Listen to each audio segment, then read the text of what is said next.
ზოგადად კოცების სტილი ძალიან პრიმიტიულია. კოცები გამოირჩევიან არ ამბიციურობით და არ უყვართ ელეგანტური გადაწყვეტილებები. რასაც ელეგანტური, მაგალითად, ელეგანტურია, რომ ქვეყანაში კონდეს დაბალი საარჩევნო ბარიერი, იყოს ბევრი პარტია, იყოს პოლიტიკური კონკურენცია და ამ კონკურენციაში იმარჯვებდე, იმიტომ რომ მეტი რესურსი გაქვს.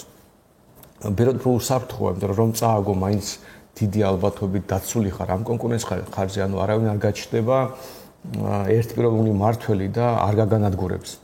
ამიტომ კი შეიძლება წაგების ალბათობა გაგეზარდოს რაღაც გაგებით, მაგრამ საბოლოო ჯამში შეგიმცირდება განადგურების ალბათობა. ან შეიძლება განულდეს კიდეც განადგურების ალბათობა. ეს არის ელეგანტური თამაში, სადაც შენ ისეთ წესებს ქმნის, სადაც დინამიური წინასწორობა გაქვს. სტაბილურად ხარ, მაგრამ სულ გარემოში. და არის პრიმიტიული თამაში, როცა ყველა შენი მოკავშირე არ უნდა მოისყიდო ან გაანადგურო ან ციხეში ჩასვა და უბრალოდ სწორხაზოვნად, პრიმიტიულად, უინტელექტოდ თუ ასე ვთქვათ, უნიჭოდ ეს გააკეთო და ბოლომდე მიაწვე, იმიტომ რომ გაქვს რესურსი უპირატესობა, ტანკივით მიდიხარ და გასაგები ხარ ტანკი ხარ, ქართული ოცნების რესურსები რო შეადარო ყველა დანარჩენს მილიარდი დახარჯეს, მე რაც დათვლილი მაგას და ჩემ თავში მილიარდი დახარჯეს წინა საარჩევნოდ, ხო? კაი, ჩვენ დახარჯეს რამდენიმე 100,000, მაგრამ ოპოზიციური პარტიებმა მაქსიმუმ დახარჯეს რამდენიმე 10 მილიონი, ხო? 100 არაცდება ალბათ საბოლოოდ ამში ხარჯი. და ესეთი უპირატესობა რო გაქვს პლუს ძალაუფლება და ასე შემდეგ და ასე შემდეგ. გასაგებია, რომ შენ შეგიძლია ნებისმიერი პარტია გაანადგურო და იმის ნაცვლად რომ უბრალოდ ელეგანტურად, ნიჭიერად, ლამაზად გააკეთო, ეს უბრალოდ პრიმიტიულად მიყვებიან ამ ისტორიას. მაგრამ აქამდე ბიზნესი იმაშოს ახასიათებდა ორი ამბავი. უბრალოდ ერთი ეხლაც ახასიათებს და მეორე მნიშვნელოვნად შეიცვალა. ბიზნესი იმაშოლის ხელწერა არის განადგურება, ავტორიტეტების განადგურება. რომ საზოგადოებაში არ იყოს არავინ, ვით თეორიულად შეიძლება საფრთხეს წარმოადგენდეს. და ერთ-ერთი მნიშვნელოვანი მის ამბავში იყო ის, რომ არ ეწყობოდა არანაირი ვერტიკალი. ანუ მაგალითად რომ ავიღოთ ღარიბაშვილი, კი გასაგებია საკმაოდ დიდ ძალაუფლებას ფლობდა ადამიანი, მაგრამ იყო გომონაური, რომელიც ღარიბაშვილს არ ექვემდებარებოდა, იყო ლილუაშვილი, ანუ სხვა დაჯგუფებები იყო, რომელიც ერთმანეთთან ჩხუბობდა, ბრძოლა მიდიოდა. ჩვეულებრივი ამბავი იყო, როცა ერთი დაჯგუფება მეორე დაჯგუფებას ებრძვის ოპოზიციური მედიით და ძალიან ხშირად რო გინახავთ, რომ შიდა ინფორმაცია ჟონავს ქართული ოცნებიდან რომელიღაც ხარეს, ჩათვალეთ, რომ ეს უბრალოდ იყენებენ ოპოზიციურ მედიას იმისთვის, რომ ერთმა მხარემ მეორეს დაარტყას. და საბოლოო ჯამში ეს მართლა დინამიურ წინასწორობას გავდა შიდა ვერტიკალში, იმიტომ რომ ეს ხალხი ერთმანეთთან ვერ დაალაგდებოდა, მიდიოდნენ ბიზნესთან და ბიზნეს ავტორიტეტით ხდებოდა ამ სისტემის შენარჩუნება. და ყველა მხარეს ჭირდებოდა ბიზნესა იმისთვის, რომ მეორესთან ბრძოლაში ყოფილიყო მდგრადი. ახლა პირველი შემთხვევაა, როცა მთლიანი ვერტიკალი მართლა პრემიერ-მინისტრია აწყობილი, ანუ სუსიან, შუსოს სხვა სამინისტროები, ფაქტობრივად ყველგან ის ხალხია, რომელიც კობახიძემ აარჩია. გასაგებია, რომ ბიზნესთან შეთანხმებით ასე თუ ისე, მაგრამ გასაგებია ისიც, რომ ახლა ანრი ოხანაშვილი არის კობახიძის გუნდის წევრი.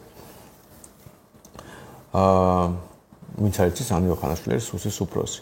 ხო და ეს უცნაურობა რომ მოხდა, ამის ახსნა ხოდ ერთი მაქვს, რა, ანუ წარმოიდგინეთ, რომ ბიზნესამ სრული კონცენტრაცია, ფაქტობრივად ყველა შტო ხელისუფლების ჩააბარა კობახიძეს. არნახული კონცენტრაცია მოხდა ძალაუფლების. და ამის ერთადერთი ახსნა რატომ გააკეთა ბიზნესმა, რატომ შექმნა ასეთი ვერტიკალი, რომელიც თეორიულად, ანუ ხო შეიძლება მას დაუპირისპირდეს, იმიტომ რომ აქამდე ასე არ იქცეოდა, აქამდე სულ ასე ვთქვათ, ანადგურებდა ვერტიკალს და ეხლა ვერტიკალი ააწყო. ჩემი ახსნა ის არის, რომ კობახიძე უბრალოდ ვერ იქნება საჯარო პოლიტიკაში წარმატებული. ანუ სინამდვილეში კობახიძემ რომ საჯარო პოლიტიკით დაუწყოს ბიზნეს ბრძოლა, უბრალოდ ვერ გაკაჩავს და დაკარგავს თავის რეიტინგს. ზოგადად არ არის საჯარო პოლიტიკოსი არის ამ გაგებით კობახიძე. და ის ბევრად ეფექტიანია კულუარებში რო იჯდეს, ან როგორც იყო მაგალითად პარლამენტში, ფაქტობრივად ძალიან დიდი ძალაუფლება ჰქონდა, მაგრამ უმრავლესობის ლიდერის მე მგონი არ იყო, მდინარაძე იყო თუ არ მიშლება, მაგრამ ყოველდღე მთელ საპარლამენტო საქმიანობა მაინც მდინარაძეზე იყო და რეალურად კობახიძე ზოგადად ასე ვთქვათ ღარიბაშვილთან ერთად შეიძლება, მაგრამ ერთ-ერთი მართველი იყო. მაგრამ არ იყო საჯარო პერსონა, ძალიან იშვიათად გამოდიოდა ტრიბუნასთან და ძალიან იშვიათად ზოგადად ჩართული იყო საჯარო ღონისძიებებში. ყველას გახსოვთ, რომ 26 მაისზე რომ ბასენში იყო და ანუ ისვენებდა. ანუ ზოგადად არ არის მიდრეკილი, არ აქვს ოფიციოზისკენ მიმართ რაღაც განსაკუთრებული ემოციები.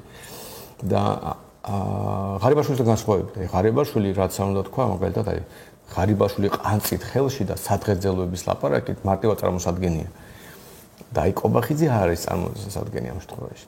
და ამიტომ როგორც ჩანს ბიზნამ ჩათვალა რომ მე ასე აღვიქვა ამ ისტორიას, ამდენად მე ბიზნა არ მინახია ცხოვრებაში, მაგრამ დანარჩენენ ასე თუ ისე ყველა ნანახილავს და რამდენადაც მე წამომიდგენია რომ ბიზნამ ჩათვალა რომ კობახიძე არ წარმოადგენს საფრთხეს, იმიტომ რომ ბიზნას პოლიტიკური გავლენის გარეშე საერთოდ არაფერი არ შეიძლება რომ მოხდეს. ანუ უცბად დაკარგავს პოლიტიკურ გავლენას და ვინაიდან უბრალოდ რომ წროალზე იჯდეს კობახიძეს აუცილებლად ჭირდება ბიზნეს ხარდაჭერა და პოლიტიკურად არ გააჩნია რაღაც ის უნარჩვევები, რომლებიც ასეთ თანამდებობას ჭირდება. ამიტომ საფრთხეს არ ხედავს და დანარჩენი უკვე ყველაფერი კობახიძეს ჩააბარა. თან ახლა ბოლოს და ბოლოს ბიზნე არ არის ახალგაზრდა, ბერდება ენერგია უმცირდება და გინდა არ გინდა ეს პროცესი ასე თუ ისე მოხდებოდა. ჯობია იმას გადააბარო, ვისაც როგორც ჩანს ენდობი და რომელსგანაც საფრთხეს ვერ გრძნობა. ვინაიდან კობახიძე არის ამ კონსტიტუციის ავტორი? გასაგებია, რომ კობახიძე იქნება ეს თუ ბიზნა იქნება თუ ვინც გინდა არ უნდა იყოს ამ თელ სისტემაში, ისინი არ მიიჩნევენ, რომ შეცდომა დაუშვეს და არასწორი წესრიგი ააწყვეს.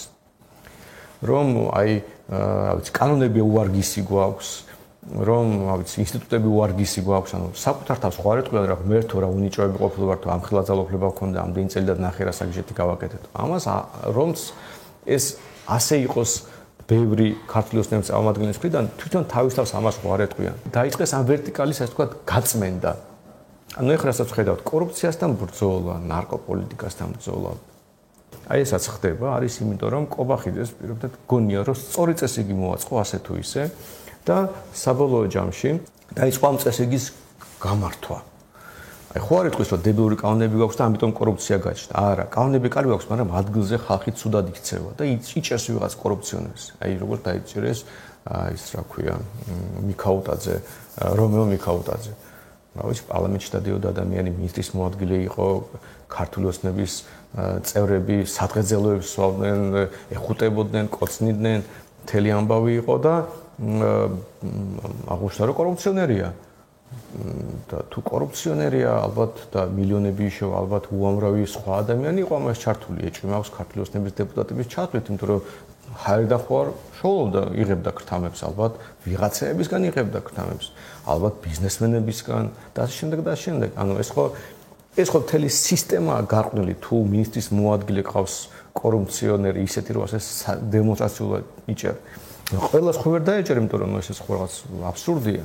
და ესე იგი არასწორი სისტემაა აწყო, ანუ თავისთავად როგორც კი ეს ხდება, ხო პირველი აზრი უნდა გიშდებოდეს, რომ სისტემა აქვს არასწორად აწყობილი. მაგრამ ამას ვერ ხვდები და იჭერო ვიღაც დემონსტრაციულად ადამიანებს. ან ნარკოპოლიტიკა 200 კილოგრამი ჰეროინი რო დაიჭერეს საზღვარზე. არანაირი 200 კილოგრამი ჰეროინი არ შეიძლება შევადიოს ქვეყანაში სუსთან ან პოლიციასთან დალაგების გარეშე. ეს უბრალოდ ამას აი ოდნავ თუ რამე გესმით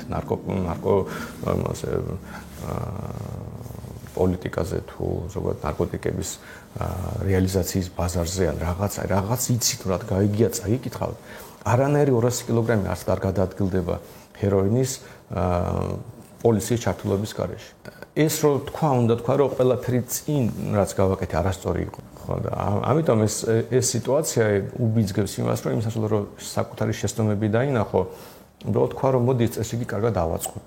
და აწყობენ ამ წესრიგს.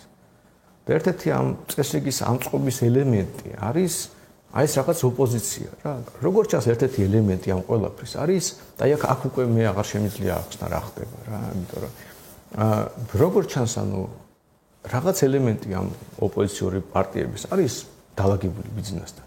რაღაც თამაშს, რის გამოც ოპოზიციურ ფლანგზე არ ყალიბდა არანაირი ადეკვატურობა. მე არ ვიცი რამხელა ეს დალაგების ფაქტორი. მე ამჯერად რომ ყველა იდიოტია, იმიტომ რომ იდიოტის იდენტიფიკაციას გავუკეთე, მაგრამ პრობლემა რაშია? აი ეს სისტემა რო იწყობა, როცა ეს ვერტიკალი იწყობა, ეს არის ბოლო ეტაპი ვერტიკალის საწყობა. როგორც ვერტიკალი აიწყება, აი ზენიტში რო არის ხელისუფალი, მის ძალაუფლება მაქსიმალურია და აი ხა როგორც ჩანს ჩვენ ამ ეტაპს უახლოვდებით, ეს არის დასასრულის ბოლო ეტაპი. ყველამ ეს იცის. ანდროპოვმა რო აწყო ვერტიკალი და შეამცირა კორუფცია და ძალოვნების რეფორმა დაიწყო და ასე შემდეგ, მერე იყო გარბაჩოვის პერესტროიკა და საბჭოთა დაიშალა. სტალინის რეპრესიების შემდეგ იყო ოციპელი იყო იმის, რა ქვია, ხრუშჩოვის, ანუ იმ შემთხვევაში არ დაიშალა, მაგრამ აი რადიკალურად შეიცვალა სისტემა. მაოძედუნის ჯოჯოხეთს რაც ჩინეთში მოაწყო, დენსაუპინის რეფორმები მოყვა. ანუ რაც არ უნდა იყოს, აი ეს არის ის ეტაპი, როცა რომის შემდეგ სისტემა ყველგანში იცვლება. შეიძლება ეს რადიკალურად და მტკივნეულად და რევოლუციურად შეიცვალოს, შეიძლება ნაკლებად რევოლუციურად, მაგრამ შეიცვლება. ანუ ფაქტობრივად აი ეს არის ბოლო განაჩენია მართველის, როცა ის ვეღარ ხვდება, რომ ცუდი წესრიგი აქვს მოწყობილი და იმის ნაცვლად რომ რაღაც ტიპის ადეკვატურობა შეინარჩუნოს, იწყებს ამ ვერტიკალის, ასე ვთქვათ, გალამაზებას თუ ბოლომდე გამყარებას. ამიტომ იმდენ რამდენად ეს დასრულდება, როგორც ჩანს ეს სისტემა ჩამოიშლება. ანუ როგორ ჩამოიშლება, როდის მე არ ვიცი, მაგრამ აი ხა თვითონ შეყავს ბიზნეს სიტუაცია იქამდე რომ თვითონ დაკარგოს ძალაუფლება და ის რომ მისი შვილები ვერ იცხოვრება საქართველოში თუ მან დაკარგა ძალაუფლება ეს ფაქტია და ამიტომ მე მაგალითად სულ არ მესმოდა ბიზნესი რატომ ამხელა ძალაუფლების მქონე ადამიანმა რატომ ვერ შეძლო აი ვერაფერი ვერ შეძლო მართლა გითხრათ რა რას თავარია ისეთი ცხოვრება იცხოვრა რომ მისი შვილები რო ქუჩაში გავიდნენ საფრთხე მოკრებად და მე არ ვიცი მე რომ ისე ვიცხოვრო რომ ну არც მე გამესვლებოდეს ქუჩაში არ ჩემ შვილს მე არ ამგონია რომ ამაყი ყოფილიყავი ჩემი ცხოვრებით და ვინაიდან ბიზნესს გუზარმაღალი ძალაუფლება აქვს კიდე უფრო უკმაყოფილო უნდა იყოს ხო და როცა ოპოზიცია ბოლომდე განადგურებული იქნება როცა ხალხი ციხეში გეყოლება როცა აქტივისტები დაშინელებული გეყოლება როცა საბოლოო ჯამში ვიცი ყველას ბრაზი პოლიციის მიმართ იქნება ჩახშობილი კი სისტემა იარსებებს მანამ სამ ფული გექნება მაგრამ აი როცა შემდეგ ჯერზე მაინც პოლიციას ვიღაცა ჩაარტყავს ნაღდად და დასაკარგი უკვე აღარაფერი აღარ ექნება და აი მაშინ ამით იწყება ხოლმე ის რაც რევოლუციები იქნება თუ აჯანყებები და ასე შემდეგ. ამიტომ ამ ეტაპამდე მივდივართ. ანუ თვითონ ქართული ოცნება ბიზნესმენები აკეთებს იმას რომ სრული კონცენტრაცია ძალაუფლების ხდება კაფეო ვერტიკალის არა დინამიური წონასწორობით სადაც პირობითად სუსი ებრძოდა რა ვიცი რომელიღაც თქვა მინისტრს იმით რომ ოპოზიციურ არხებს რამე კომპრომატს აძლევდნენ მასზე და აი ასე ჩხუბობდნენ და მე ბიზნესთან მიდიოდნენ და ამით ლაგდებოდნენ არამედ იმით რომ ეს ვერტიკალი სრული ვერტიკალი აწყობილი ერთ ადამიანზე და ეს ვერტიკალი ადრეთუგან ჩამოიშლება არანაირი სხვა ალტერნატივა არსებობს ყოველთვის ასე ხდება უბრალოდ სცენარია ჩხუბება განსხვავებული